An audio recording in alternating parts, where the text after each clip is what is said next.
Chapter 15 The Man Who Was Running In the early evening time Dr. Kemp was sitting in his study in the belvedere on the hill overlooking Burdock. It was a pleasant little room, with 3 windows, north, west, and south, and bookshelves covered with books and scientific publications, and a broad writing table, and under the north window a microscope, glass slips, minute instruments, some cultures, and scattered bottles of reagents. Dr. Kemp's solar lamp was lit, albeit the sky was still bright with the sunset light, and his blinds were up because there was no offence of peering outsiders to require them pulled down.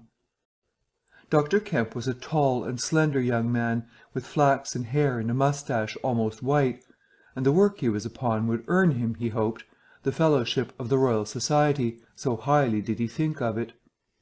And his eye, presently wandering from his work, caught the sunset blazing at the back of the hill that is over against his own. For a minute perhaps he sat, pen in mouth, admiring the rich golden colour above the crest, and then his attention was attracted by the little figure of a man, inky black, running over the hill brow towards him. He was a shortish little man, and he wore a high hat, and he was running so fast that his legs verily twinkled. "Another of those fools," said Dr. Kemp. "Like that 'oss who ran into me this morning round a corner with the Visible Man a-coming, sir. I can't imagine what possesses people. One might think we were in the 13th century." He got up, went to the window, and stared at the dusky hillside, and the dark little figure tearing down it. "He seems in a confounded hurry," said Dr. Kemp, "but he doesn't seem to be getting on. If his pockets were full of lead he couldn't run heavier." "Spurted, sir," said Dr. Kemp. In another moment the higher of the villas that had clambered up the hill from Burdock had occulted the running figure.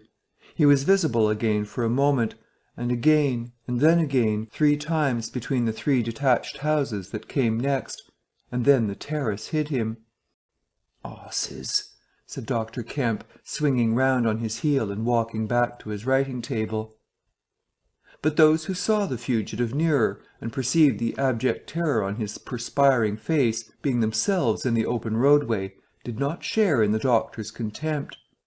By the man pounded, and as he ran he chinked like a well-filled purse that is tossed to and fro. He looked neither to the right nor the left, but his dilated eyes stared straight downhill to where the lamps were being lit, and the people were crowded in the street, and his ill-shaped mouth fell apart, and a glary foam lay on his lips, and his breath came hoarse and noisy.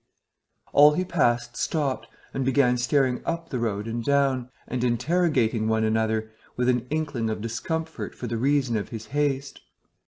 And then presently, far up the hill, a dog playing in the road yelped, and ran under a gate, and as they still wondered, something, a wind, a pad, pad, pad, a sound like a panting breathing, rushed by.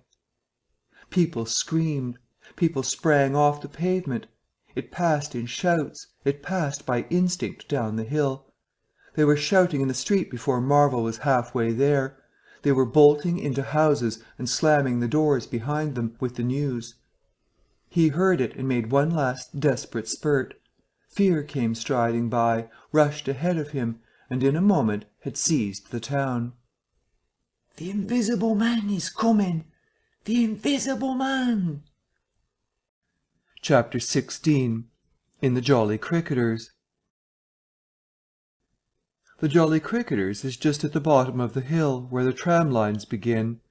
The barman leaned his fat red arms on the counter and talked of horses with an anaemic cabman, while a black-bearded man in grey snapped up biscuit and cheese, drank Burton, and conversed in American with a policeman off duty.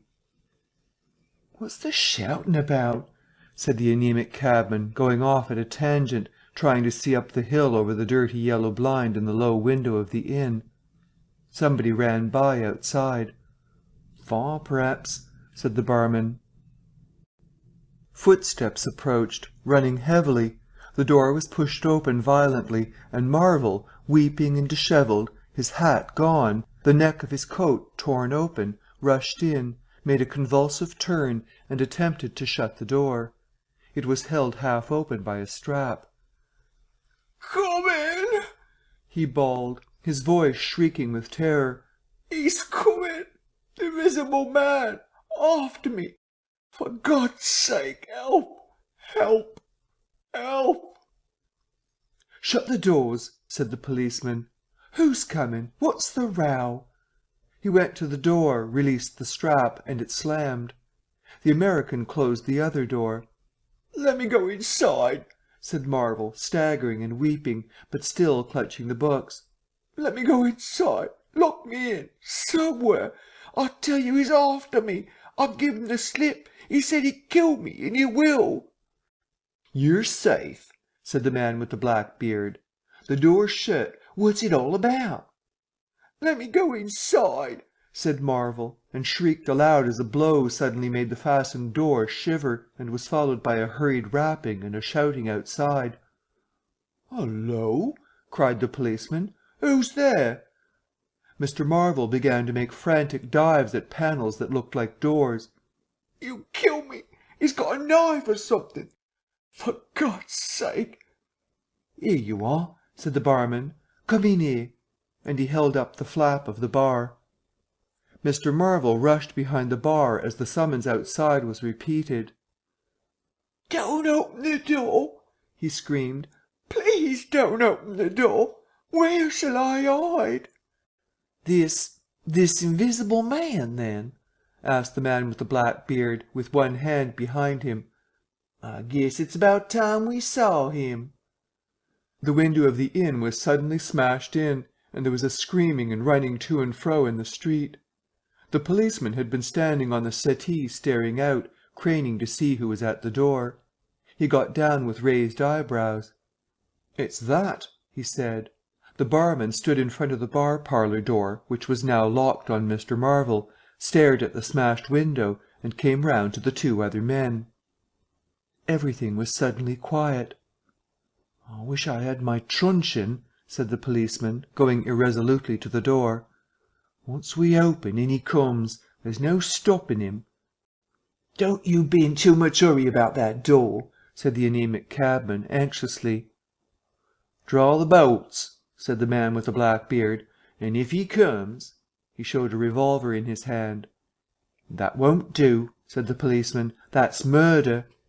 "I know what country I'm in," said the man with the beard. "I'm going to let off at his legs. Draw them bolts."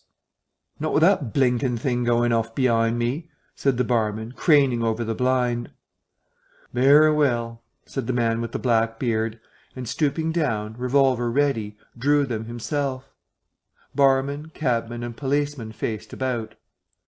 "Come in," said the bearded man in an undertone, standing back and facing the unbolted doors with his pistol behind him. No one came in. The door remained closed. 5 minutes afterwards, when a second cabman pushed his head in cautiously, they were still waiting, and an anxious face peered out of the bar parlour and supplied information. "Are all the doors of the house shut?" asked Marvel. "He's going round, prowling round. He's as artful as a devil."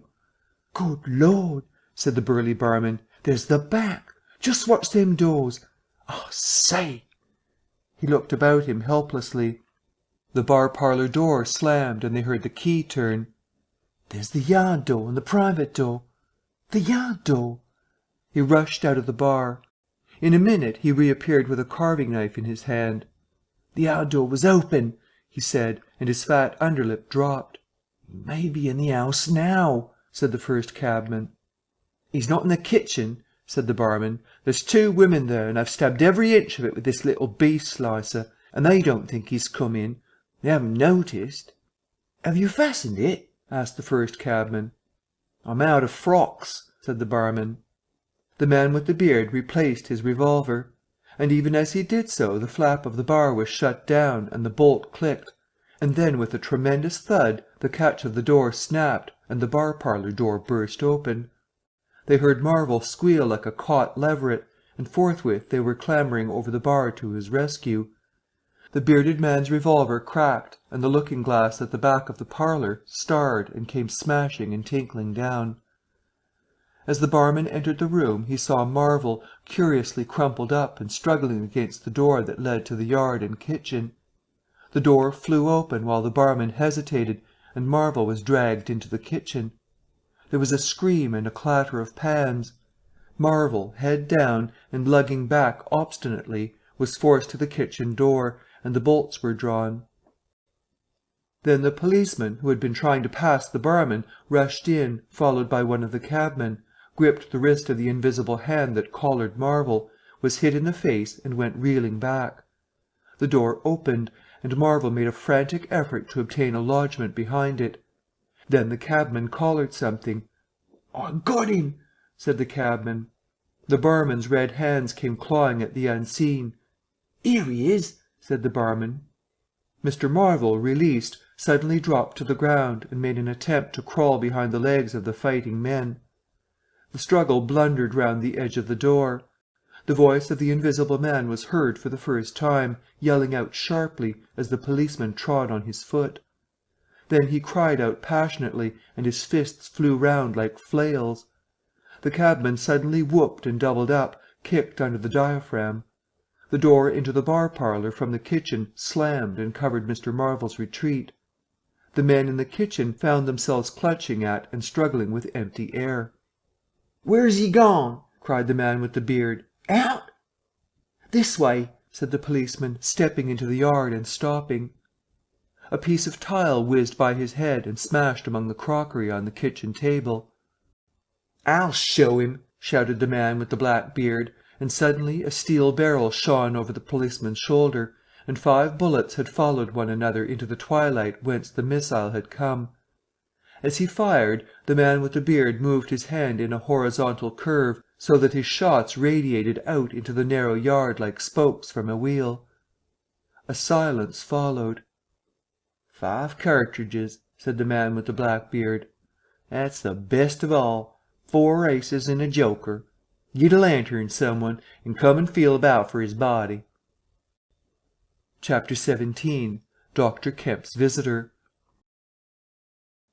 Dr. Kemp had continued writing in his study until the shots aroused him. Crack, crack, crack they came, one after the other. "Hullo!" said Dr. Kemp, putting his pen into his mouth again and listening. "Who's letting off revolvers in Berwick? What are the 'osses at now?" He went to the south window, threw it up, and leaning out stared down on the network of windows, beaded gas lamps and shops, with its black interstices of roof and yard that made up the town at night. "Looks like a crowd down the hill," he said, "by the cricketers," and remained watching. Thence his eyes wandered over the town to far away where the ship's lights shone, and the pier glowed, a little illuminated, faceted pavilion like a gem of yellow light. The moon in its first quarter hung over the westward hill, and the stars were clear and almost tropically bright.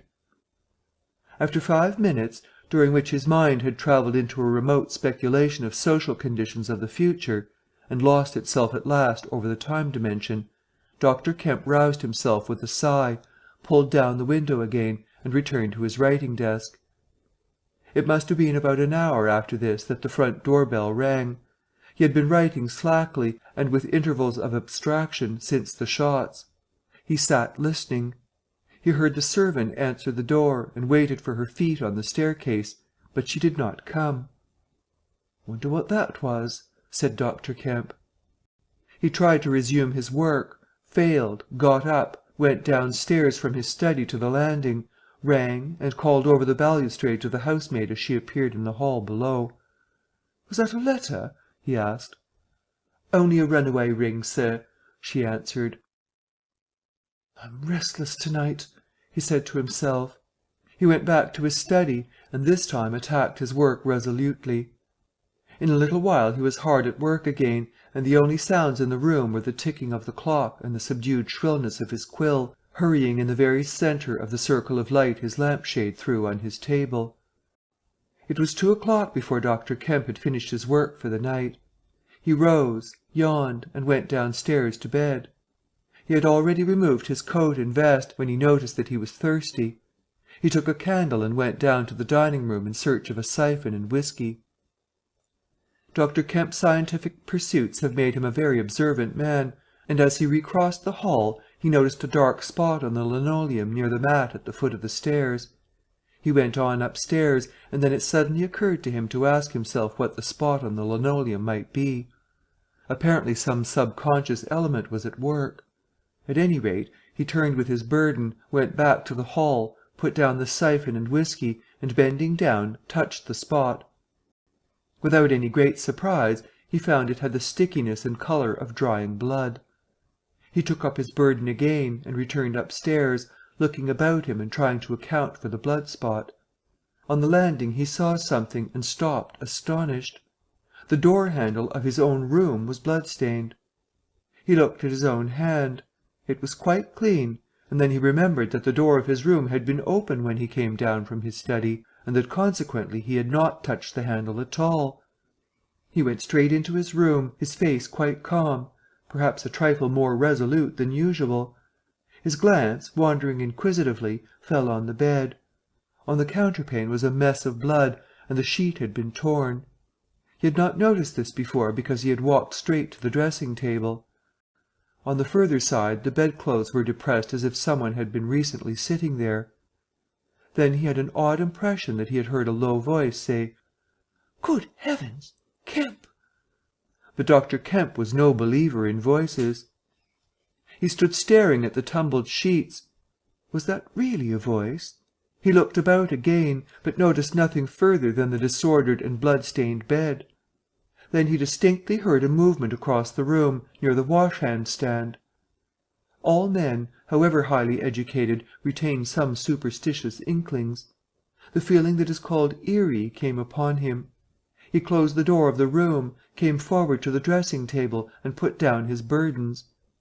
Suddenly, with a start, he perceived a coiled and blood-stained bandage of linen rag hanging in mid-air, between him and the wash-hand stand. He stared at this in amazement. It was an empty bandage, a bandage properly tied, but quite empty. He would have advanced to grasp it, but a touch arrested him, and a voice speaking quite close to him. "Kemp," said the voice. "Eh?" said Kemp, with his mouth open. "Keep your nerve," said the voice. "I'm an invisible man." Kemp made no answer for a space, simply stared at the bandage.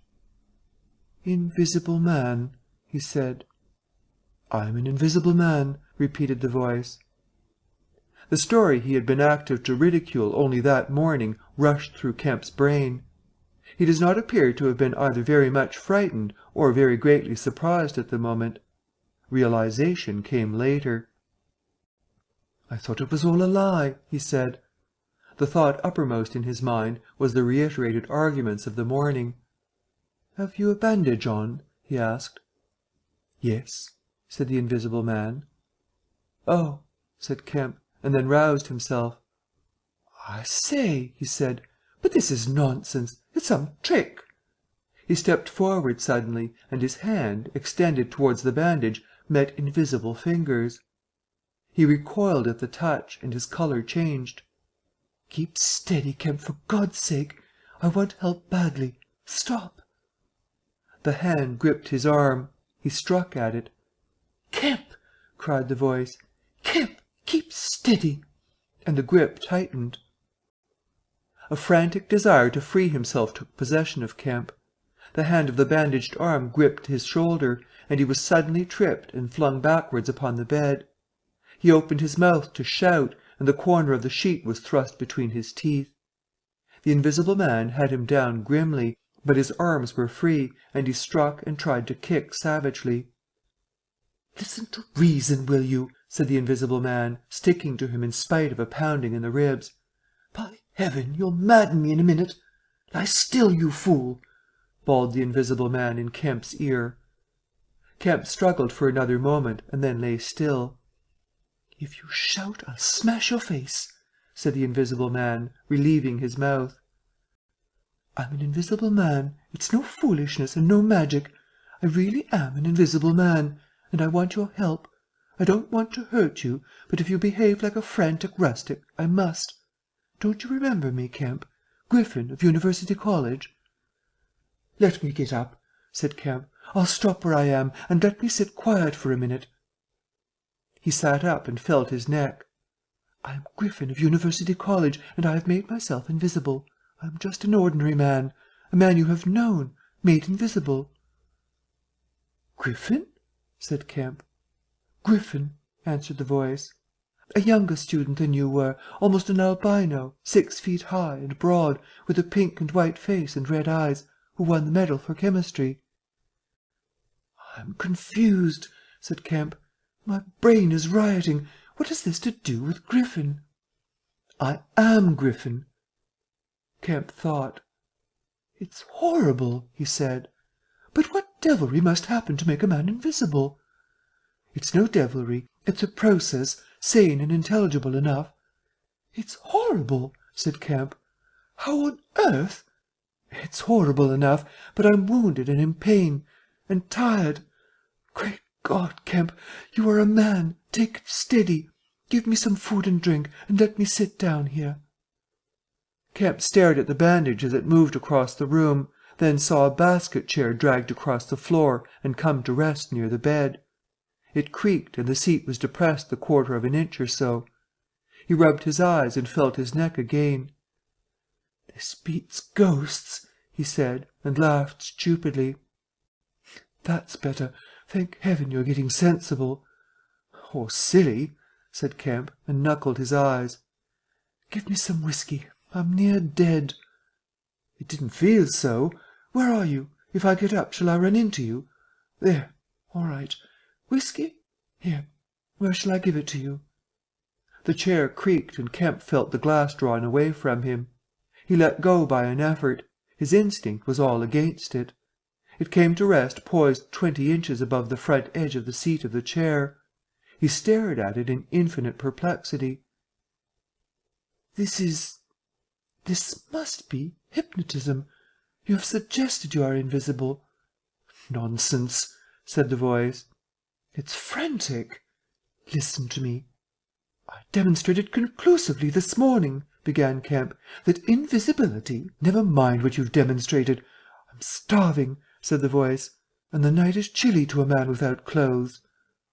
"Food?" said Kemp. The tumbler of whiskey tilted itself. "Yes," said the invisible man, rapping it down. "Have you a dressing gown?" Kemp made some exclamation in an undertone. He walked to a wardrobe and produced a robe of dingy scarlet. "This do?" he asked. It was taken from him. It hung limp for a moment in mid-air, fluttered weirdly, stood full and decorous, buttoning itself, and sat down in his chair. "Drawers, socks, slippers would be a comfort," said the unseen curtly.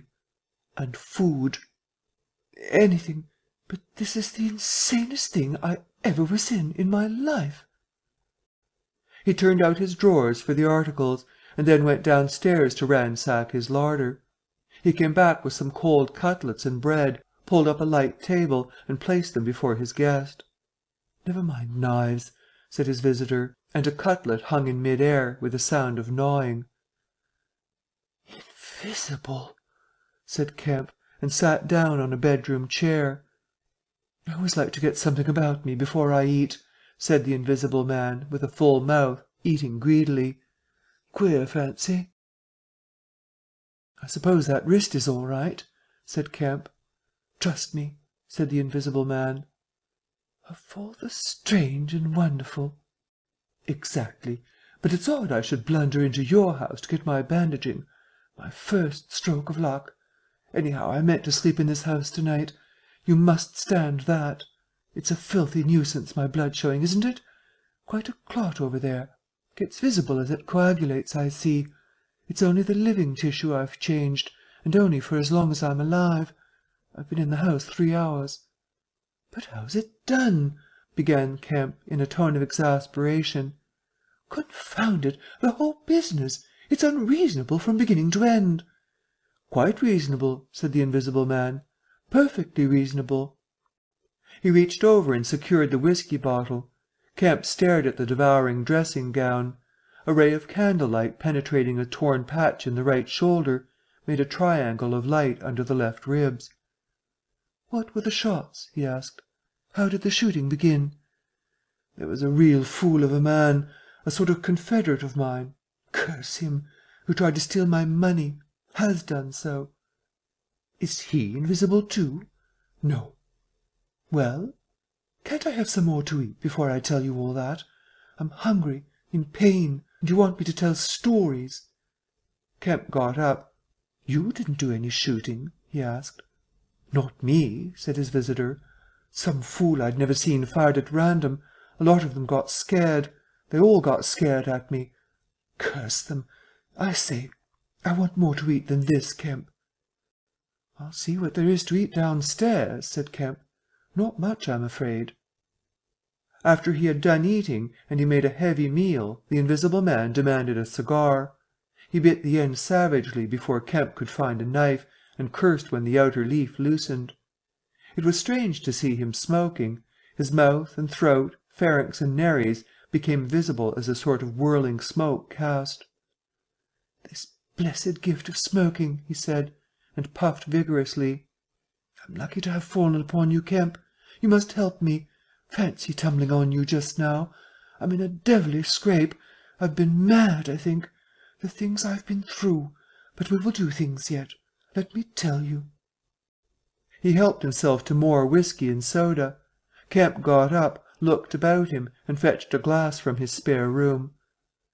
"It's wild, but I suppose I may drink." "You haven't changed much, Kemp, these dozen years. You fair men don't. Cool and methodical, after the first collapse. I must tell you, we will work together." "But how was it all done?" said Kemp. "And how did you get like this?" "For God's sake, let me smoke in peace for a little while, and then I will begin to tell you." But the story was not told that night. The Invisible Man's wrist was growing painful. He was feverish, exhausted, and his mind came round to brood upon his chase down the hill and the struggle about the inn. He spoke in fragments of marvel. He smoked faster. His voice grew angry. Kemp tried to gather what he could. "He was afraid of me. I could see that he was afraid of me," said the Invisible Man many times over. "He meant to give me the slip. He was always casting about. What a fool I was! The cur! I should have killed him." "Where did you get the money?" asked Kemp abruptly. The Invisible Man was silent for a space. "I can't tell you to-night," he said. He groaned suddenly and leaned forward, supporting his invisible head on invisible hands. "Kemp," he said, "I've had no sleep for near 3 days, except a couple of dozes of an hour or so. I must sleep soon. Well, have my room. Have this room." "But how can I sleep? If I sleep, he will get away. Oh, what does it matter?" "What's the shot wound?" asked Kemp abruptly. "Nothing. Scratch and blood. Oh, God, how I want sleep." "Why not?" The Invisible Man appeared to be regarding Kemp. "Because I've a particular objection to being caught by my fellow men," he said slowly. Kemp started. "Fool that I am," said the Invisible Man, striking the table smartly. "I've put the idea into your head." Chapter 18. The Invisible Man Sleeps. Exhausted and wounded as the Invisible Man was, he refused to accept Kemp's word that his freedom should be respected. He examined the 2 windows of the bedroom, drew up the blinds and opened the sashes, to confirm Kemp's statement that a retreat by them would be possible. Outside, the night was very quiet and still, and the new moon was setting over the down. Then he examined the keys of the bedroom and the 2 dressing-room doors, to satisfy himself that these also could be made an assurance of freedom. Finally he expressed himself satisfied. He stood on the hearth-rug, and Kemp heard the sound of a yawn. "I'm sorry," said the Invisible Man, "if I cannot tell you all that I have done to-night. But I am worn out. It's grotesque, no doubt. It's horrible, but believe me, Kemp, in spite of your arguments of this morning, it is quite a possible thing. I have made a discovery. I meant to keep it to myself. I can't. I must have a partner. And you... We can do such things. But to-morrow... Now, Kemp, I feel as though I must sleep or perish." Kemp stood in the middle of the room, staring at the headless garment. "I suppose I must leave you," he said. "It's incredible. 3 things happening like this, overturning all my preconceptions, would make me insane. But it's real. Is there anything more that I can get you?" "Only bid me good night," said Griffin. "Good night," said Kemp, and shook an invisible hand. He walked sideways to the door. Suddenly the dressing-gown walked quickly towards him. "Understand me," said the dressing-gown. "No attempts to hamper me or capture me or—" Kemp's face changed a little. "I thought I gave you my word," he said. Kemp closed the door softly behind him, and the key was turned upon him forthwith. Then, as he stood with an expression of passive amazement on his face, the rapid feet came to the door of the dressing-room, and that too was locked. Kemp slapped his brow with his hand. "Am I dreaming? Has the world gone mad? Or have I?" He laughed and put his hand to the locked door. "Bought out of my own bedroom by a flagrant absurdity," he said. He walked to the head of the staircase, turned, and stared at the locked doors. "It's fact," he said. He put his fingers to his slightly bruised neck. "Undeniable fact. But—" He shook his head hopelessly, turned, and went downstairs. He lit the dining-room lamp, got out a cigar, and began pacing the room, ejaculating. Now and then he would argue with himself. "Invisible!" he said. "Is there such a thing as an invisible animal? In the sea, yes. Thousands, millions. All the larvae, all the little nauplii and tornarias, all the microscopic things, the jellyfish. In the sea there are more things invisible than visible. I never thought of that before. And in the ponds, too. All those little pond-life things, specks of colourless, translucent jelly. But in air? No, it can't be. But after all, why not? If a man was made of glass, he would still be visible." His meditation became profound. The bulk of 3 cigars had passed into the invisible, or diffused as a white ash over the carpet before he spoke again. Then it was merely an exclamation. He turned aside, walked out of the room, and went into his little consulting-room and lit the gas there. It was a little room because Dr. Kemp did not live by practice, and in it were the day's newspapers. The morning's paper lay carelessly opened and thrown aside. He caught it up, turned it over, and read the account of a strange story from Iping that the mariner at Port Stowe had spelt over so painfully to Mr. Marvel. Kemp read it swiftly. "Wrapped up," said Kemp. "Disguised. Hiding it. No one seems to have been aware of his misfortune. What the devil is his game?" He dropped the paper, and his eye went seeking. "Ah!" he said, and caught up the St. James's Gazette, lying folded up as it arrived. "Now we shall get at the truth," said Dr. Kemp. He rent the paper open. A couple of columns confronted him. "An entire village in Sussex goes mad," was the heading. "Good heavens!" said Kemp, reading eagerly an incredulous account of the events in Iping of the previous afternoon that have already been described. Over the leaf the report in the morning paper had been reprinted. He re-read it. "Ran through the street striking right and left. Jaffas insensible. Mr. Huxter in great pain, still unable to describe what he saw. Painful humiliation. Vicar. Woman ill with terror. Windows smashed. This extraordinary story probably a fabrication. Too good not to print. Cum grano." He dropped the paper and stared blankly in front of him. "Probably a fabrication." He caught up the paper again and re-read the whole business. "But when does the tramp come in? Why the deuce was he chasing a tramp?" He sat down abruptly on the surgical bench. "He's not only invisible," he said, "but he's mad, homicidal." When dawn came to mingle its pallor with the lamplight and cigar smoke of the dining-room, Kemp was still pacing up and down, trying to grasp the incredible. He was altogether too excited to sleep. His servants, descending sleepily, discovered him, and were inclined to think that overstudy had worked this ill on him. He gave them extraordinary but quite explicit instructions to lay breakfast for two in the Belvedere study, and then to confine themselves to the basement and ground floor. Then he continued to pace the dining-room until the morning's paper came. That had much to say and little to tell, beyond the confirmation of the evening before, and a very badly written account of another remarkable tale from Port Burdock. This gave Kemp the essence of the happenings at the Jolly Cricketers, and the name of Marvel. "He has made me keep with him 24 hours," Marvel testified.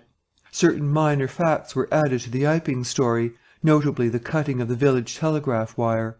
But there was nothing to throw light on the connection between the Invisible Man and the tramp, for Mr. Marvel had supplied no information about the 3 books, or the money with which he was linked.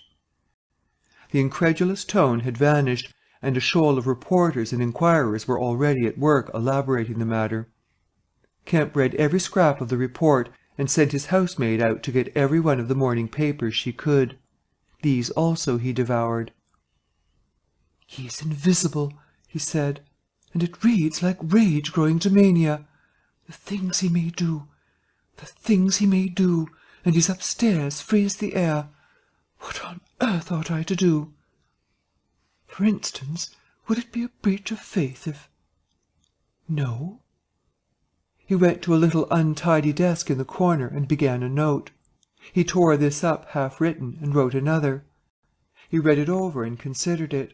Then he took an envelope and addressed it to Colonel Addy, Port Burdock. The Invisible Man awoke even as Kemp was doing this. He awoke in an evil temper, and Kemp, alert for every sound, heard his pattering feet rush suddenly across the bedroom overhead. Then a chair was flung over, and the washstand tumbler smashed. Kemp hurried upstairs and rapped eagerly. Chapter 19. Certain First Principles. "What's the matter?" asked Kemp when the Invisible Man admitted him. "Nothing," was the answer. "But confound it, the smash!" "Fit of temper," said the Invisible Man. "Forgot this arm, and it's sore. You're rather liable to that sort of thing." "I am." Kemp walked across the room and picked up the fragments of broken glass. "All the facts are out about you," said Kemp, standing up with the glass in his hand. "All that happened in Iping and down the hill. The world has become aware of its invisible citizen, but no one knows you are here." The Invisible Man swore. "The secret's out. I gather it was a secret. I don't know what your plans are, but of course I'm anxious to help you." The Invisible Man sat down on the bed. "There's breakfast upstairs," said Kemp, speaking as easily as possible, and he was delighted to find his strange guest rose willingly. Kemp led the way up the narrow staircase to the Belvedere. "Before we can do anything else," said Kemp, "I must understand a little more about this invisibility of yours." He had sat down, after one nervous glance out of the window, with the air of a man who has talking to do. His doubts of the sanity of the entire business flashed and vanished again as he looked across to where Griffin sat at the breakfast table, a headless, handless dressing-gown, wiping unseen lips on a miraculously held serviette. "It's simple enough, and credible enough," said Griffin, putting the serviette aside and leaning the invisible head on an invisible hand. "No doubt to you, but—" Kemp laughed. "Well, yes, to me it seemed wonderful at first, no doubt. But now, great God! But we will do great things yet. I came on the stuff first at Chesilstowe." "Chesilstowe?" "I went there after I left London. You know I dropped medicine and took up physics." "No. Well, I did. Light fascinated me." "Ah!" "Optical density. The whole subject is a network of riddles, a network with solutions glimmering elusively through, and being but 22 and full of enthusiasm, I said, I will devote my life to this. This is worth while. You know what fools we are at 22. "Fools then or fools now," said Kemp. "As though knowing could be any satisfaction to a man." "But I went to work, like a slave, and I had hardly worked and thought about the matter 6 months before light came through one of the meshes suddenly, blindingly. I found a general principle of pigments and refraction, a formula, a geometrical expression involving 4 dimensions. Fools, common men, even common mathematicians, do not know anything of what some general expression may mean to the student of molecular physics. In the books that tramp has hidden, there are marvels, miracles, but this was not a method, it was an idea that might lead to a method by which it would be possible, without changing any other property of matter, except, in some instances, colours, to lower the refractive index of a substance, solid or liquid, to that of air, so far as all practical purposes are concerned. "Phew!" said Kemp. "That's odd, but still I don't see quite. I can understand that thereby you could spoil a valuable stone, but personal invisibility is a far cry." "Precisely," said Griffin. "But consider, visibility depends on the action of the visible bodies on light. Either a body absorbs light, or it reflects or refracts it, or does all these things. If it neither reflects, nor refracts, nor absorbs light, it cannot of itself be visible. You see an opaque red box, for instance, because the colour absorbs some of the light and reflects the rest, all the red part of the light, to you. If it did not absorb any particular part of the light, but reflected it all, then it would be a shining white box. Silver, a diamond box, would neither absorb much of the light nor reflect much from the general surface, but just here and there, where the surfaces were favourable, the light would be reflected and refracted, so that you would get a brilliant appearance of flashing reflections and translucencies, a sort of skeleton of light. A glass box would not be so brilliant, nor so clearly visible as a diamond box, because there would be less refraction and reflection. See that? From certain points of view you would see quite clearly through it. Some kinds of glass would be more visible than others. A box of flint glass would be brighter than a box of ordinary window glass. A box of very thin common glass would be hard to see in a bad light, because it would absorb hardly any light and reflect very little. And if you put a sheet of common white glass in water, still more if you put it in some denser liquid than water, it would vanish almost altogether, because light passing from water to glass is only slightly refracted, or reflected, or indeed affected in any way. It is almost as invisible as a jet of coal gas or hydrogen is in air, and for precisely the same reason." "Yes," said Kemp, "that is pretty plain sailing. And here's another fact you will know to be true. If a sheet of glass is smashed, Kemp, and beaten into a powder, it becomes much more visible while it is in the air. It becomes at last an opaque white powder. This is because the powdering multiplies the surfaces of the glass at which refraction and reflection occur. In the sheet of glass there are only 2 surfaces. In the powder the light is reflected or refracted by each grain it passes through, and very little gets right through the powder. But if the white powdered glass is put into water, it forthwith vanishes. The powdered glass and water have much the same refractive index. That is, the light undergoes very little refraction or reflection in passing from one to the other. You make the glass invisible by putting it into a liquid of nearly the same refractive index. A transparent thing becomes invisible if it is put in any medium of almost the same refractive index. And if you will consider only a second, you will see also that the powder of glass might be made to vanish in air if its refractive index could be made the same as that of air, for then there would be no refraction or reflection as the light passed from glass to air." "Yes, yes," said Kemp, "but a man's not powdered glass." "No," said Griffin, "he's more transparent." "Nonsense." "That from a doctor! How one forgets! Have you already forgotten your physics in 10 years? Just think of all the things that are transparent and seem not to be so. Paper, for instance, is made up of transparent fibres, and it is white and opaque only for the same reason that a powder of glass is white and opaque. Oil-white paper fill up the interstices between the particles with oil, so that there is no longer refraction or reflection except at the surfaces, and it becomes as transparent as glass. And not only paper, but cotton fibre, linen fibre, wool fibre, woody fibre, and bone, Kemp, flesh, Kemp, hair, Kemp, nails and nerves, Kemp. In fact, the whole fabric of a man, except the red of his blood and the black pigment of hair, are all made up of transparent, colourless tissue. So little suffices to make us visible one to the other. For the most part, the fibres of a living creature are no more opaque than water." "Great heavens!" cried Kemp. Of course, of course. I was thinking only last night of the sea larvae and all jellyfish." "Now you have me. And all that I knew and had in mind a year after I left London. 6 years ago. But I kept it to myself. I had to do my work under frightful disadvantages. Oliver, my professor, was a scientific bounder, a journalist by instinct, a thief of ideas. He was always prying, and you know the knavish system of the scientific world. I simply would not publish and let him share my credit. I went on working. I got nearer and nearer making my formula into an experiment, a reality.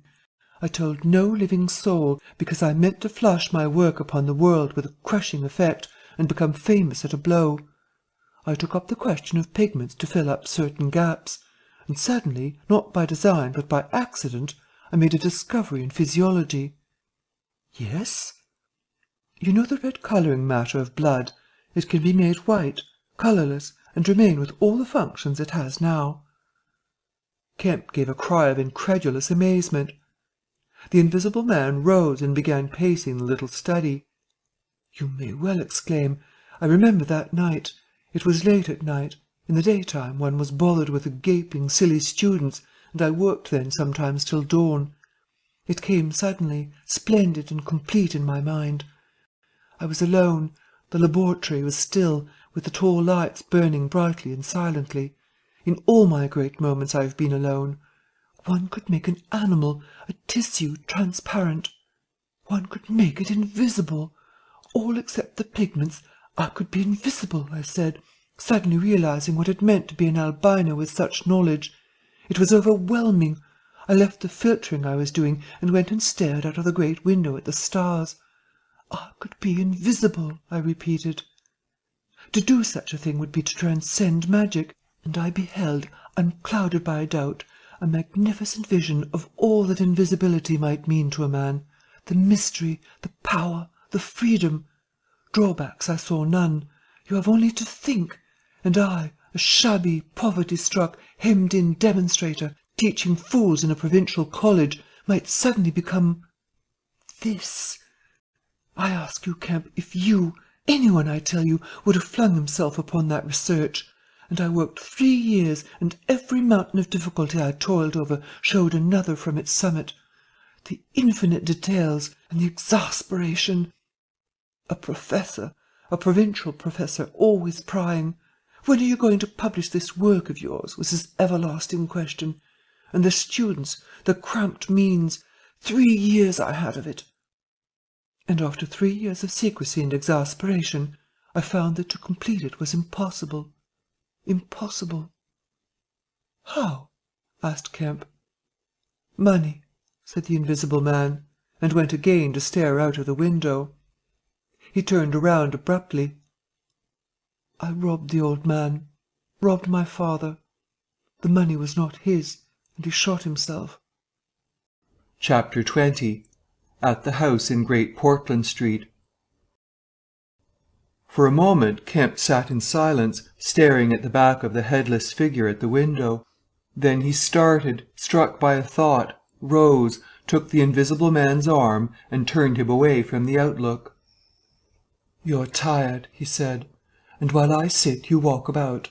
Have my chair." He placed himself between Griffin and the nearest window. For a space Griffin sat silent, and then he resumed abruptly. "I'd left the Chesilstowe cottage already," he said, "when that happened. It was last December. I had taken a room in London, a large unfurnished room in a big, ill-managed lodging-house in a slum near Great Portland Street. The room was soon full of the appliances I had bought with his money. The work was going on steadily, successfully, drawing near an end. I was like a man emerging from a thicket, and suddenly coming on some unmeaning tragedy. I went to bury him. My mind was still on this research, and I did not lift a finger to save his character. I remember the funeral, the cheap hearse, the scant ceremony, the windy, frost-bitten hillside, and the old college friend of his who read the service over him. a shabby, black, bent old man with a snivelling cold. I remember walking back to the empty house, through the place that had once been a village and was now patched and tinkered by the jerry-builders into the ugly likeness of a town. Every way the roads ran out at last into the desecrated fields and ended in rubble heaps and rank wet weeds. I remember myself as a gaunt black figure, walking along the slippery, shiny pavement, and the strange sense of detachment I felt from the squalid respectability, the sordid commercialism of the place. I did not feel a bit sorry for my father. He seemed to me to be the victim of his own foolish sentimentality. The current cant required my attendance at his funeral, but it was really not my affair. But going along the High Street, my old life came back to me for a space, for I met the girl I had known 10 years since. Our eyes met. Something moved me to turn back and talk to her. She was a very ordinary person. It was all like a dream, that visit to the old places. I did not feel then that I was lonely, that I had come out from the world into a desolate place. I appreciated my loss of sympathy, but I put it down to the general inanity of things. Re-entering my room seemed like the recovery of reality. There were the things I knew and loved. There stood the apparatus, the experiments arranged and waiting, and now there was scarcely a difficulty left, beyond the planning of details. I will tell you, Kemp, sooner or later, all the complicated processes. We need not go into that now.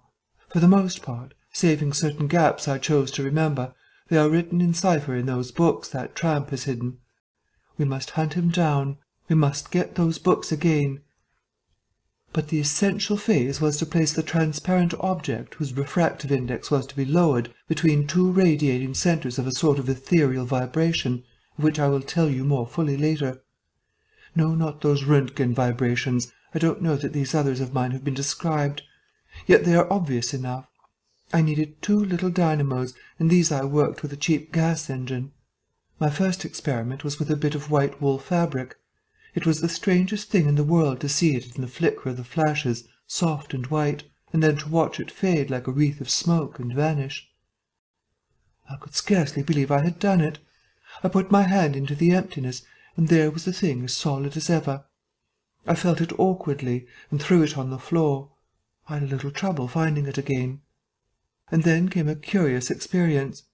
I heard a meow behind me, and turning saw a lean white cat, very dirty, on the cistern cover outside the window. A thought came into my head. "Everything ready for you," I said, and went to the window, opened it, and called softly. She came in, purring. The poor beast was starving, and I gave her some milk. All my food was in a cupboard in the corner of the room. After that she went smelling round the room, evidently with the idea of making herself at home. The invisible rag upset her a bit. You should have seen her spit at it. But I made her comfortable on the pillow of my truckle bed, and I gave her butter to get her to wash. "And you processed her?" "I processed her. But giving drugs to a cat is no joke, Kemp, and the process failed." "Failed?" "In 2 particulars. These were the claws and the pigment stuff. What is it? At the back of the eye in a cat. You know." "Tapetum." "Yes, the tapetum. It didn't go. After I'd given the stuff to bleach the blood and done certain other things to her, I gave the beast opium and put her and the pillow she was sleeping on the apparatus, and after all the rest had faded and vanished, there remained 2 little ghosts of her eyes." "Odd." "I can't explain it. She was bandaged and clamped, of course, so I had her safe. But she woke while she was still misty, and meowed dismally, and someone came knocking. It was an old woman from downstairs, who suspected me of vivisecting, a drink-sodden old creature, with only a white cat to care for in all the world. I whipped out some chloroform, applied it, and answered the door. "Did I hear cat?" she said. "My cat?" "Not here," I said, very politely. She was a little doubtful, and tried to peer past me into the room. Strange enough to her, no doubt. Bare walls, uncurtained windows, truckle bed, with the gas engine vibrating, and the seethe of the radiant points, and that faint ghastly stinging of chloroform in the air. She had to be satisfied at last, and went away again. "How long did it take?" asked Kemp. 3 or 4 hours. The cat. The bones and sinews and the fat were the last to go. and the tips of the coloured hairs. And, as I say, the back part of the eye, tough, iridescent stuff it is, wouldn't go at all. It was night outside long before the business was over, and nothing was to be seen but the dim eyes and the claws. I stopped the gas engine, felt for and stroked the beast, which was still insensible, and then, being tired, left it sleeping on the invisible pillow, and went to bed. I found it hard to sleep. I lay awake thinking weak, aimless stuff, going over the experiment over and over again, or dreaming feverishly of things growing misty and vanishing about me, until everything, the ground I stood on, vanished, and so I came to that sickly falling nightmare one gets. About 2, the cat began meowing about the room. I tried to hush it by talking to it, and then I decided to turn it out. I remember the shock I had when striking a light. There were just the round eyes shining green, and nothing round them. I would have given it milk, but I hadn't any. It wouldn't be quiet. It just sat down and meowed at the door. I tried to catch it, with an idea of putting it out of the window, but it wouldn't be caught. It vanished. Then it began meowing in different parts of the room. At last I opened the window and made a bustle. I suppose it went out at last. I never saw any more of it. Then, heaven knows why, I fell thinking of my father's funeral again, and the dismal, windy hillside, until the day had come. I found sleeping was hopeless, and locking my door after me, wandered out into the morning streets. "You don't mean to say there's an invisible cat at large?" said Kemp. "If it hasn't been killed," said the Invisible Man. "Why not?" "Why not?" said Kemp. "I didn't mean to interrupt."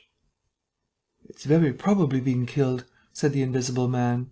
"It was alive 4 days after, I know, and down a grating in Great Titchfield Street, because I saw a crowd round the place, trying to see whence the meowing came."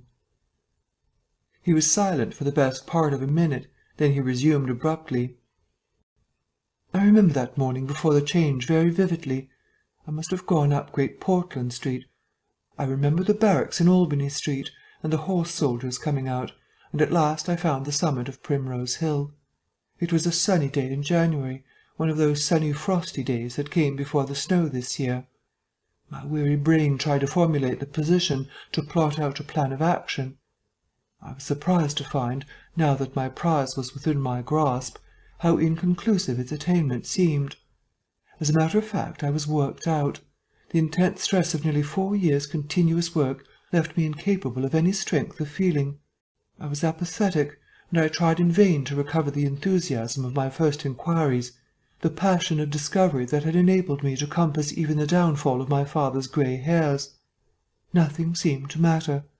I saw pretty clearly this was a transient mood, due to overwork and want of sleep, and that either by drugs or rest it would be possible to recover my energies. All I could think clearly was that the thing had to be carried through. The fixed idea still ruled me. And soon, for the money I had was almost exhausted. I looked about me at the hillside, with children playing and girls watching them, and tried to think of all the fantastic advantages an Invisible Man would have in the world. After a time I crawled home, took some food and a strong dose of strychnine, and went to sleep in my clothes on my unmade bed. Strychnine is a grand tonic, Kemp, to take the flabbiness out of a man. "It's the devil," said Kemp. "It's the Paleolithic in a bottle." I awoke vastly invigorated and rather irritable. You know. I know the stuff. And there was someone rapping at the door. It was my landlord, with threats and inquiries, an old Polish Jew in a long grey coat and greasy slippers. I had been tormenting a cat in the night, he was sure. The old woman's tongue had been busy. He insisted on knowing all about it. The laws in this country against vivisection were very severe. He might be liable. I denied the cat. Then the vibration of the little gas engine could be felt all over the house, he said. That was true, certainly. He edged round me into the room, peering about over his German silver spectacles, and a sudden dread came into my mind that he might carry away something of my secret. I tried to keep between him and the concentrating apparatus I had arranged, and that only made him more curious. What was I doing? Why was I always alone and secretive? Was it legal? Was it dangerous? I paid nothing but the usual rent. His had always been a most respectable house, in a disreputable neighbourhood. Suddenly my temper gave way. I told him to get out. He began to protest, to jabber of his right of entry. In a moment I had him by the collar. Something ripped, and he went spinning out into his own passage.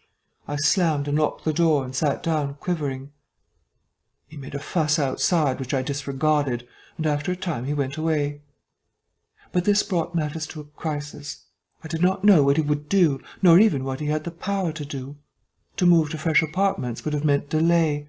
Altogether I had barely £20 left in the world, for the most part in a bank, and I could not afford that. Vanish. It was irresistible. Then there would be an inquiry, a sacking of my room.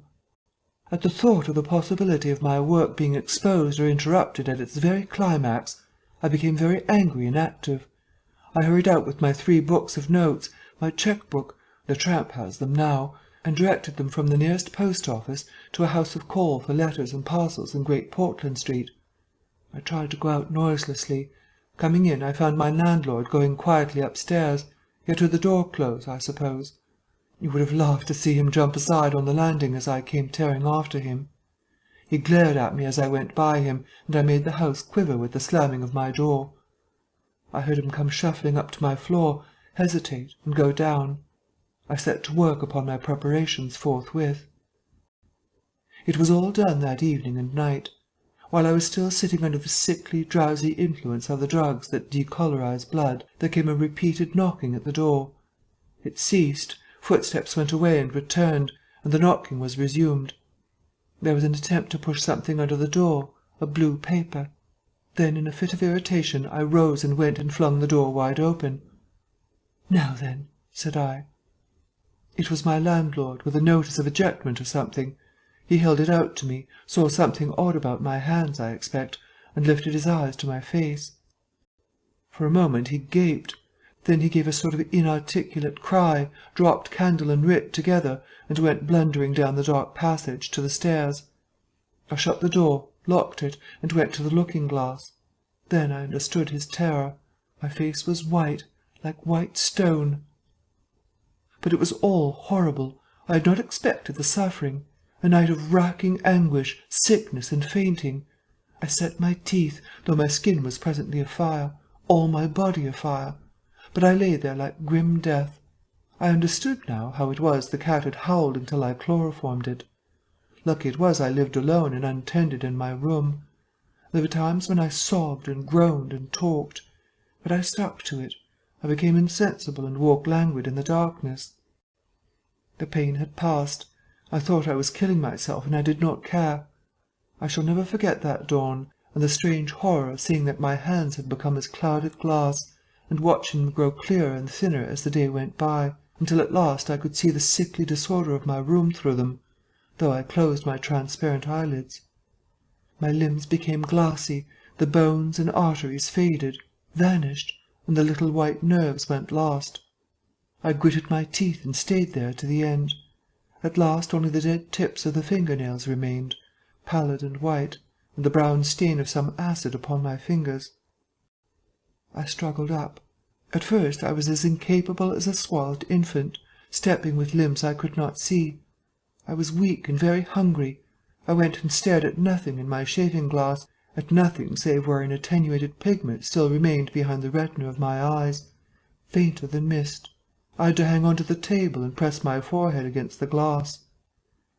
It was only by a frantic effort of will that I dragged myself back to the apparatus and completed the process.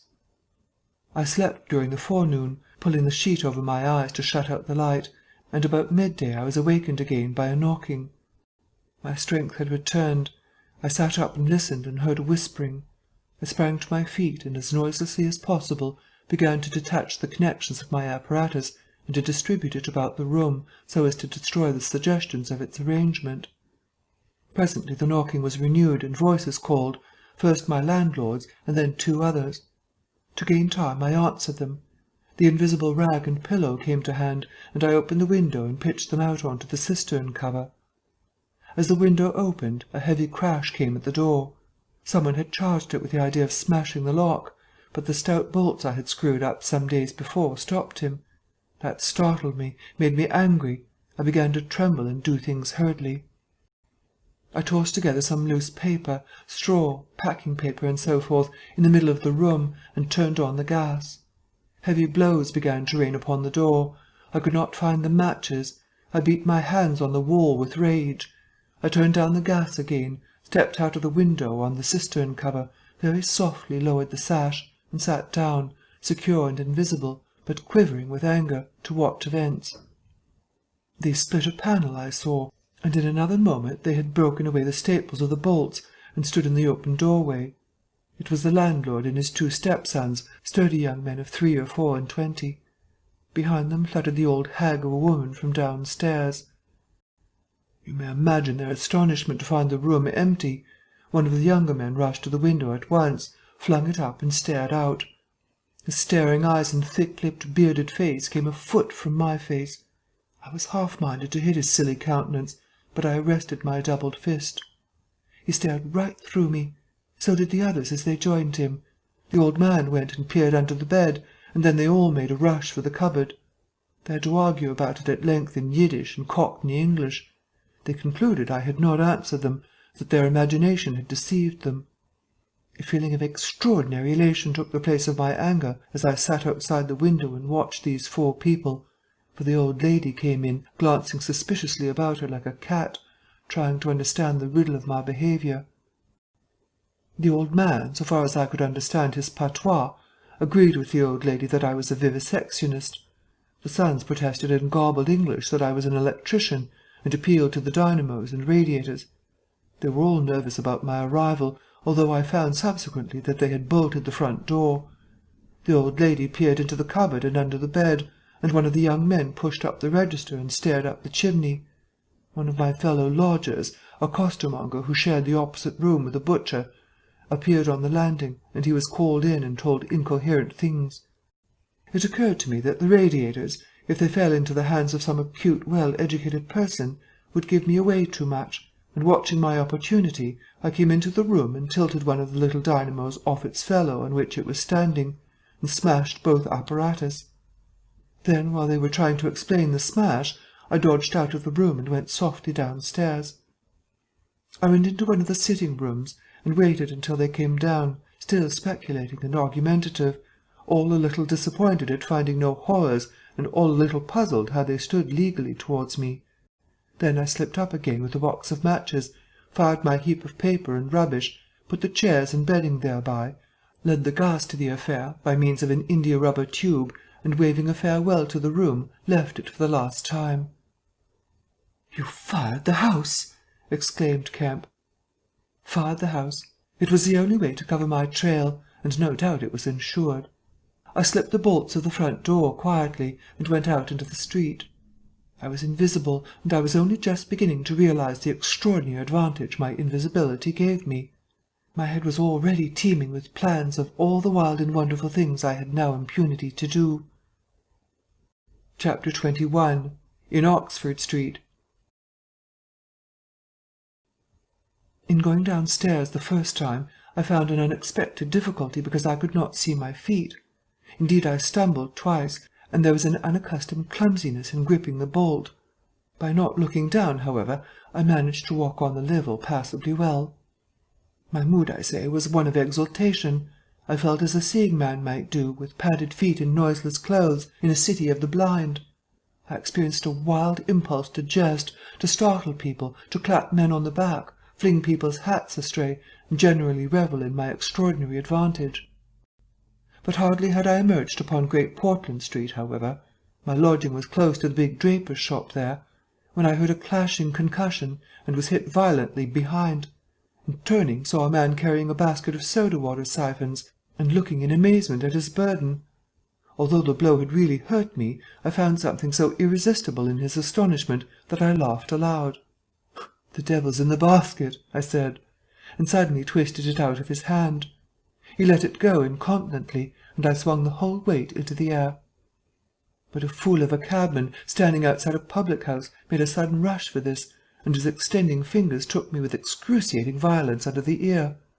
I let the whole down with a smash on the cabman, and then, with shouts and the clatter of feet about me, people coming out of shops, vehicles pulling up, I realized what I had done for myself, and, cursing my folly, backed against a shop window and prepared to dodge out of the confusion. In a moment I should be wedged into a crowd and inevitably discovered. I pushed by a butcher boy, who luckily did not turn to see the nothingness that shoved him aside, and dodged behind the cabman's four-wheeler. I do not know how they settled the business. I hurried straight across the road, which was happily clear, and hardly heeding which way I went, in the fright of detection the incident had given me, plunged into the afternoon throng of Oxford Street. I tried to get into the stream of people, but they were too thick for me, and in a moment my heels were being trodden upon. I took to the gutter, the roughness of which I found painful to my feet, and forthwith the shaft of a crawling hansom dug me forcibly under the shoulder-blade, reminding me that I was already bruised severely. I staggered out of the way of the cab, avoided a perambulator by a convulsive movement, and found myself behind the hansom. A happy thought saved me, and as this drove slowly along I followed in its immediate wake, trembling and astonished at the turn of my adventure, and not only trembling but shivering. It was a bright day in January, and I was stark naked, and the thin slime of mud that covered the road was freezing. Foolish as it seems to me now, I had not reckoned that, transparent or not, I was still amenable to the weather and all its consequences. Then suddenly a bright idea came into my head. I ran round and got into the cab. And so, shivering, scared, and sniffing with the first intimations of a cold, and with the bruises in the small of my back growing upon my attention, I drove slowly along Oxford Street and past Tottenham Court Road. My mood was as different from that in which I had sallied forth 10 minutes ago as it is possible to imagine. This invisibility, indeed! The one thought that possessed me was, how was I to get out of the scrape I was in? We crawled past Moody's, and there a tall woman with 5 or 6 yellow-labelled books hailed my cab, and I sprang out just in time to escape her, shaving a railway van narrowly in my flight.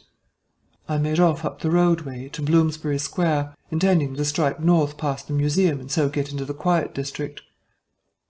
I was now cruelly chilled, and the strangeness of my situation so unnerved me that I whimpered as I ran. At the northward corner of the square a little white dog ran out of the Pharmaceutical Society's offices, and incontinently made for me, nose down. I had never realized it before, but the nose is to the mind of a dog what the eye is to the mind of the seeing man. Dogs perceive the scent of a man moving as men perceive his vision. This brute began barking and leaping, showing, as it seemed to me, only too plainly that he was aware of me. I crossed Great Russell Street, glancing over my shoulder as I did so, and went some way along Montague Street before I realized what I was running towards. Then I became aware of a blare of music, and looking along the street saw a number of people advancing out of Russell Square, red shirts and the banner of the Salvation Army to the fore. Such a crowd, chanting in the roadway and scoffing on the pavement! I could not hope to penetrate, and dreading to go back and farther from home again, and deciding on the spur of the moment, I ran up the white steps of a house facing the museum railings, and stood there until the crowd should have passed. Happily the dog stopped at the noise of the band too, hesitated, and turned tail, running back to Bloomsbury Square again. On came the band, bawling with unconscious irony some hymn about "When shall we see his face?" and it seemed an interminable time to me before the tide of the crowd washed along the pavement by me. Thud, thud, thud came the drum with a vibrating resonance, and for the moment I did not notice 2 urchins stopping at the railings by me. "See 'em?" said one. "See what?" said the other. "Why, them footmarks, bare, like what you makes in mud." I looked down and saw the youngsters had stopped and were gaping at the muddy footmarks I had left behind me up the newly whitened steps. The passing people elbowed and jostled them, but their confounded intelligence was arrested. Thud, thud, thud, when thud shall we see thud his face, thud, thud. "There's a barefoot man gone up them steps, or I don't know nothing," said one. "And he ain't never come down again, and his foot was a-bleeding." The thick of the crowd had already passed. "Look there, Ted," quoth the younger of the detectives, with the sharpness of surprise in his voice, and pointed straight to my feet. I looked down and saw at once the dim suggestion of their outline sketched in splashes of mud. For a moment I was paralyzed. "Why, that's rum," said the elder. "Dashed rum. It's just like the ghost of a foot, ain't it?" He hesitated and advanced with outstretched hand. A man pulled up short to see what he was catching, and then a girl. In another moment he would have touched me. Then I saw what to do. I made a step, the boy started back with an exclamation, and with a rapid movement I swung myself over into the portico of the next house. But the smaller boy was sharp-eyed enough to follow the movement, and before I was well down the steps and upon the pavement, he had recovered from his momentary astonishment, and was shouting out that the feet had gone over the wall. They rushed round and saw my new footmarks flash into being on the lower step and upon the pavement. "What's up?" asked someone. "Feet! Look! Feet running!" Everybody in the road, except my 3 pursuers, was pouring along after the Salvation Army, and this blow not only impeded me, but them. There was an eddy of surprise and interrogation. At the cost of bowling over one young fellow, I got through, and in another moment I was rushing headlong round the circuit of Russell Square, with 6 or 7 astonished people following my footmarks. There was no time for explanation, or else the whole host would have been after me. Twice I doubled round corners, thrice I crossed the road and came back upon my tracks, and then, as my feet grew hot and dry, the damp impressions began to fade. At last I had a breathing space, and rubbed my feet clean with my hands, and so got away altogether. The last I saw of the chase was a little group of a dozen people, perhaps, studying with infinite perplexity a slowly drying footprint that had resulted from a puddle in Tavistock Square, a footprint as isolated and incomprehensible to them as Crusoe's solitary discovery. This running warmed me to a certain extent, and I went on with a better courage through the maze of less frequented roads that runs hereabouts. My back had now become very stiff and sore, my tonsils were painful from the cabman's fingers, and the skin of my neck had been scratched by his nails. My feet hurt exceedingly, and I was lame from a little cut on one foot. I saw in time a blind man approaching me, and fled limping, for I feared his subtle intuitions. Once or twice accidental collisions occurred, and I left people amazed, with unaccountable curses ringing in their ears. Then came something silent and quiet against my face, and across the square fell a thin veil of slowly falling flakes of snow. I had caught a cold, and do as I would I could not avoid an occasional sneeze, and every dog that came in sight, with its pointing nose and curious sniffing, was a terror to me. Then came men and boys running, first one and then others, and shouting as they ran. It was a fire. They ran in the direction of my lodging, and looking back down a street, I saw a mass of black smoke streaming up above the roofs and telephone wires. It was my lodging burning. My clothes, my apparatus, all my resources indeed, except my cheque-book and the 3 volumes of memoranda that awaited me in Great Portland Street, were there. Burning. I had burnt my boats, if ever a man did. The place was blazing. The invisible man paused and thought. Kemp glanced nervously out of the window. "Yes," he said. "Go on." Chapter 22. In the Emporium. So, last January, with the beginning of a snowstorm in the air about me, and if it settled on me it would betray me, weary, cold, painful, inexpressibly wretched, and still but half convinced of my invisible quality, I began this new life to which I am committed. I had no refuge, no appliances, no human being in the world in whom I could confide. To have told my secret would have given me away, made a mere show and rarity of me. Nevertheless, I was half-minded to accost some passer-by and throw myself upon his mercy. But I knew too clearly the terror and brutal cruelty my advances would evoke. I made no plans in the street. My sole object was to get shelter from the snow, to get myself covered and warm.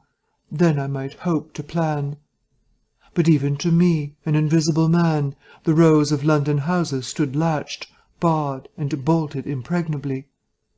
Only one thing could I see clearly before me, the cold exposure and misery of the snowstorm and the night. And then I had a brilliant idea. I turned down one of the roads leading from Gower Street to Tottenham Court Road, and found myself outside Omnium's, the big establishment where everything is to be bought. You know the place. Meat, grocery, linen, furniture, clothing, oil paintings even. A huge meandering collection of shops rather than a shop. I had thought I should find the doors open, but they were closed, and as I stood in the wide entrance a carriage stopped outside, and a man in uniform, you know the kind of personage with Omnium on his cap, flung open the door. I contrived to enter, and walking down the shop, It was a department where they were selling ribbons and gloves and stockings and that kind of thing. Came to a more spacious region devoted to picnic baskets and wicker furniture. I did not feel safe there, however. People were going to and fro, and I prowled restlessly about until I came upon a huge section in an upper floor containing multitudes of bedsteads, and over these I clambered and found a resting place at last among a huge pile of folded flock mattresses. The place was already lit up and agreeably warm, and I decided to remain where I was, keeping a cautious eye on the 2 or 3 sets of shopmen and customers who were meandering through the place until closing time came. Then I should be able, I thought, to rob the place for food and clothing, and disguised, prowl through it and examine its resources, perhaps sleep on some of the bedding. That seemed an acceptable plan. My idea was to procure clothing to make myself a muffled but acceptable figure, to get money, and then to recover my books and parcels where they awaited me, take a lodging somewhere, and elaborate plans for the complete realization of the advantages my invisibility gave me, as I still imagined, over my fellow men. Closing time arrived quickly enough. It could not have been more than an hour after I took up my position on the mattresses before I noticed the blinds of the windows being drawn, and customers being marched doorward. And then a number of brisk young men began with remarkable alacrity to tidy up the goods that remained disturbed. I left my lair as the crowds diminished, and prowled cautiously out into the less desolate parts of the shop. I was really surprised to observe how rapidly the young men and women whipped away the goods displayed for sale during the day. All the boxes of goods, the hanging fabrics, the festoons of lace, the boxes of sweets in the grocery section, the displays of this and that, were being whipped down, folded up, slapped into tidy receptacles, and everything that could not be taken down and put away had sheets of some coarse stuff like sacking flung over them. Finally, all the chairs were turned up onto the counters, leaving the floor clear. Directly each of these young people had done, he or she made promptly for the door with such an expression of animation as I have rarely observed in a shop assistant before. Then came a lot of youngsters, scattering straw dust and carrying pails and brooms. I had to dodge to get out of the way, and as it was, my ankle got stung with the sawdust. For some time, wandering through the swathed and darkened departments, I could hear the brooms at work, and at last, a good hour or more after the shop had been closed, came a noise of locking doors. Silence came upon the place, and I found myself wandering through the vast and intricate shops, galleries, show-rooms of the place, alone. It was very still. In one place I remember passing near one of the Tottenham Court Road entrances and listening to the tapping of boot-heels of the passers-by. My first visit was to the place where I had seen stockings and gloves for sale. It was dark, and I had the devil of a hunt after matches, which I found at last in the drawer of the little cash-desk. Then I had to get a candle. I had to tear down wrappings and ransack a number of boxes and drawers, but at last I managed to turn out what I sought. The box label called them lambswool pants and lambswool vests.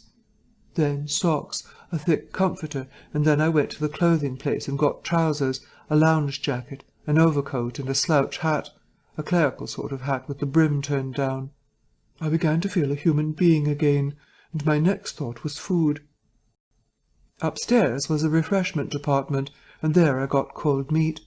There was coffee still in the urn, and I lit the gas and warmed it up again, and altogether I did not do badly. Afterwards, prowling through the place in search of blankets, I had to put up at last with a heap of down quilts. I came upon a grocery section with a lot of chocolate and candied fruits, more than was good for me indeed, and some white burgundy. And near that was a toy department, and I had a brilliant idea. I found some artificial noses, dummy noses, you know, and I thought of dark spectacles. But Omniums had no optical department. My nose had been a difficulty indeed. I had thought of paint, but the discovery set my mind running on wigs and masks and the like. Finally I went to sleep in a heap of down quilts, very warm and comfortable. My last thoughts before sleeping were the most agreeable I had had since the change. I was in a state of physical serenity, and that was reflected in my mind.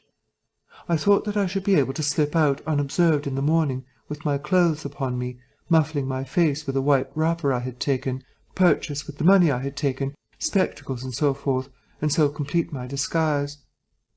I lapsed into disorderly dreams of all the fantastic things that had happened during the last few days. I saw the ugly little Jew of a landlord vociferating in his rooms.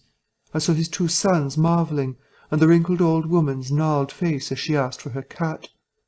I experienced again the strange sensation of seeing the cloth disappear, and so I came round to the windy hillside and the sniffing old clergyman mumbling earth to earth, ashes to ashes, dust to dust, at my father's open grave.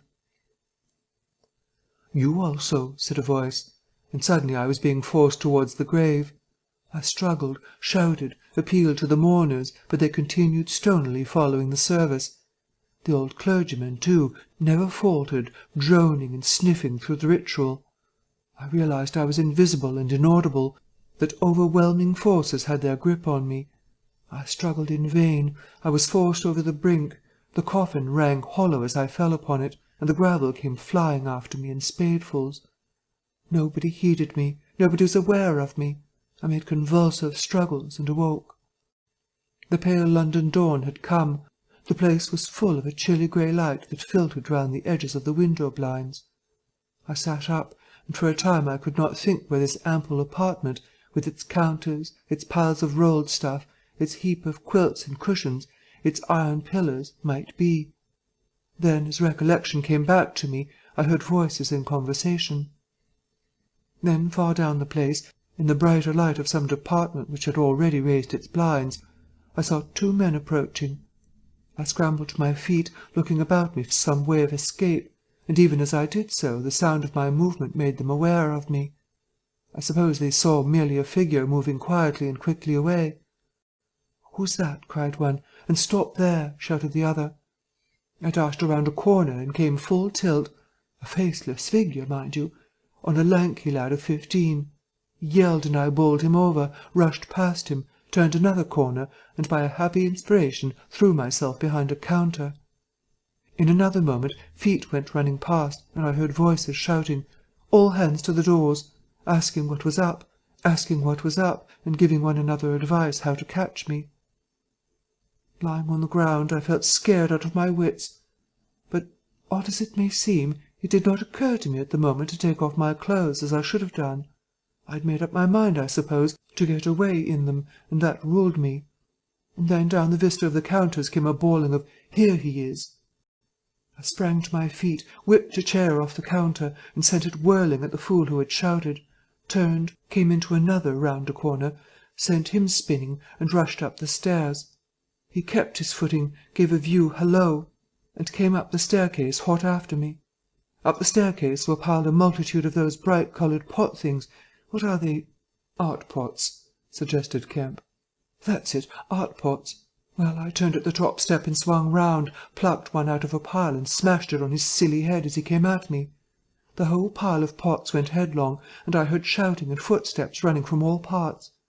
I made a mad rush for the refreshment place, and there was a man in white like a man-cook who took up the chase. I made one last desperate turn and found myself among lamps and ironmongery.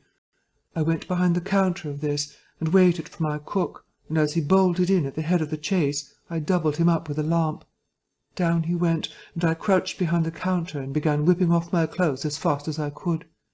Coat, jacket, trousers, shoes were all right, but a lamb's-wool vest fits a man like a skin.